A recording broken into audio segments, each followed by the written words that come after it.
Okay, so it's Madeline of Sister Luna's Psychic Services again, and today we're doing an altar flip video.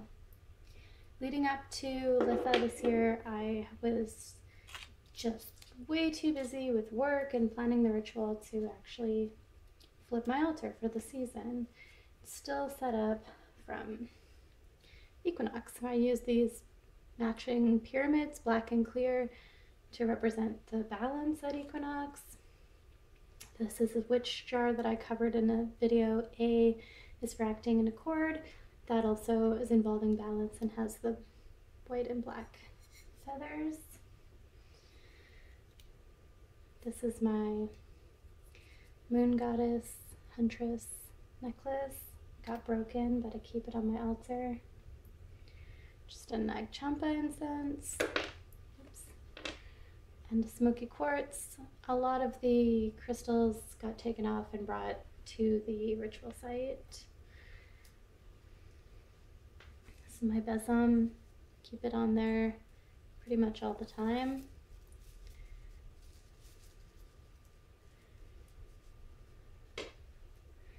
Just the end of a sage stick. And these are some candle holders that I just got at the dollar store. They were pretty cool, I thought, and there's two of them that were matching, and I just didn't have any candle holders, so picked those up. And these are candles that I bought at a local store called the Beehive. The woman who runs it looks like Merida from Brave, and she's really great and cool, and she hand makes all these beautiful candles. And so I carved them each.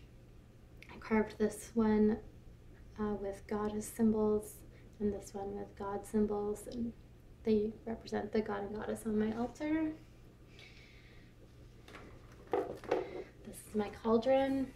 It's probably one of the tools I've had with me the longest at this point. So I'm going to take off this sparkly green, very springy altar cloth.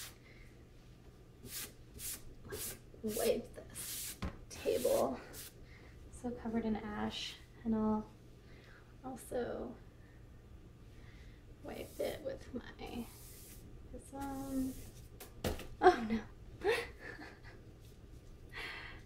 no. Thankfully I'm doing a broom making workshop soon, so I can make a new one. This one's kind of starting to fall apart. Okay.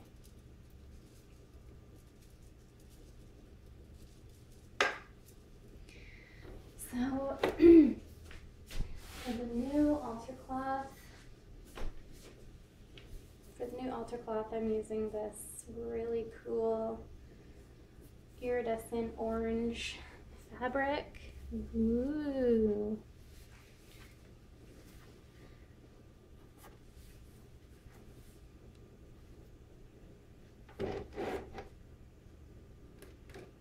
I find that changing the altar cloth is like one of the most important things about flipping my altar for the seasons.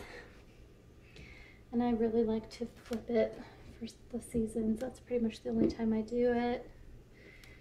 My craft is very influenced by nature and green witchcraft, so I do pay a lot of attention to the seasons and while they're cycling and changing.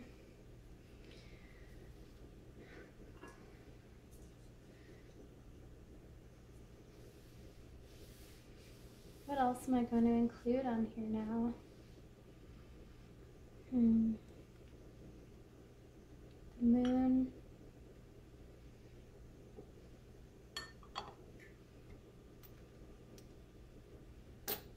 I'm obviously representing the sun on here, even just with the cloth, but I'm not going to forget to represent I'm also not going to forget to represent the moon. Here's this big yellow calcite crystal that I often use on my altar to represent the sun. Put that one on the right side there. There's another space I have this sun and moon, mostly moon container, and the moon goddess. So I have the sun crystal. I suppose I do have a sunstone and a carnelian. Sunstone. This is a cool carnelian with an eye. Big fan. I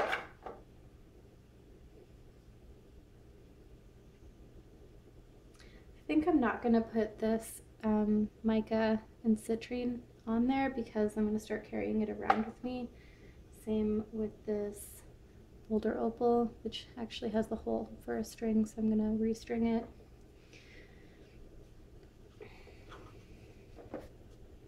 So I'll close the crystal chest for now.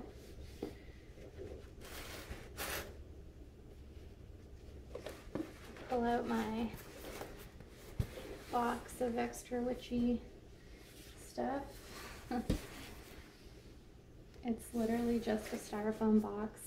It used to have lobsters in it that I kind of commandeered for witchcraft purposes. I'm gonna return the crow feather onto the altar because crow is my spirit animal.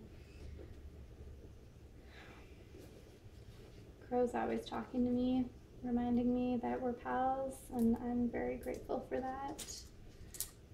Crows behave so strangely around me sometimes. They'll let me get super close to them, or they'll fly around me in a circle while cawing really loudly. Yeah, things like that. One time a crow was hovering right over my house and making the weirdest noise. Almost sounded like singing, like other birds do. You don't really hear that from crows, though.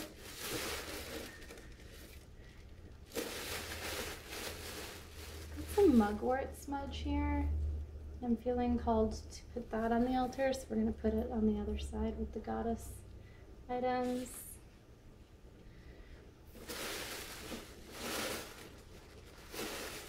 This mushroom, I found this when I was camping with my partner last year. I thought maybe it was reishi, but it turns out it's not. But I sometimes put it on my altar to represent earth.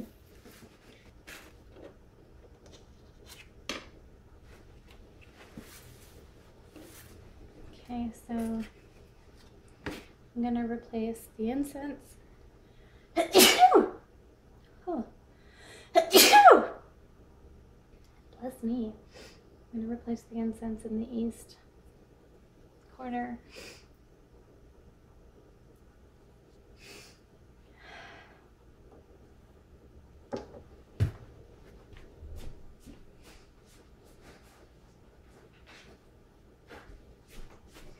I'll place my chalice for water, which kind of works out nicely because then as you can see, I'm facing my altar to the north. So that means that water is on my left, and I place my chalice here. It's representing water, but also divine feminine, and they're both in the same location. I know it's unusual to face your altar toward the north, but it's just the way that works the best for me.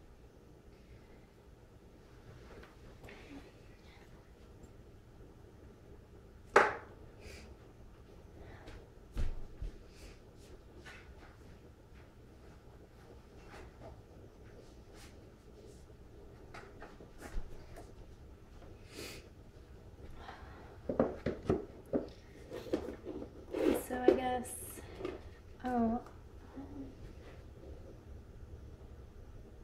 gonna place my witch bottle back in the center. It's still something that I'm focusing on. Hasn't felt like it's time to take it apart yet.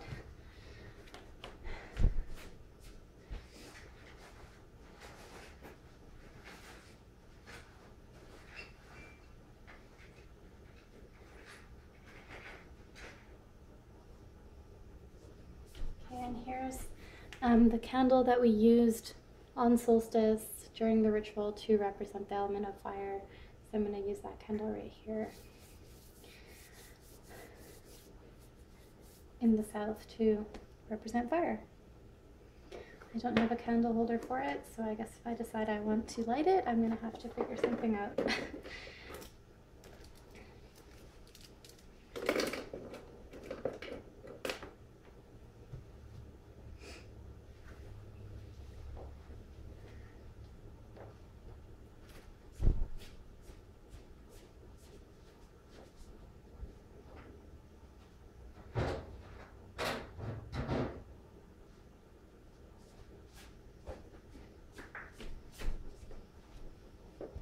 Okay, there we go.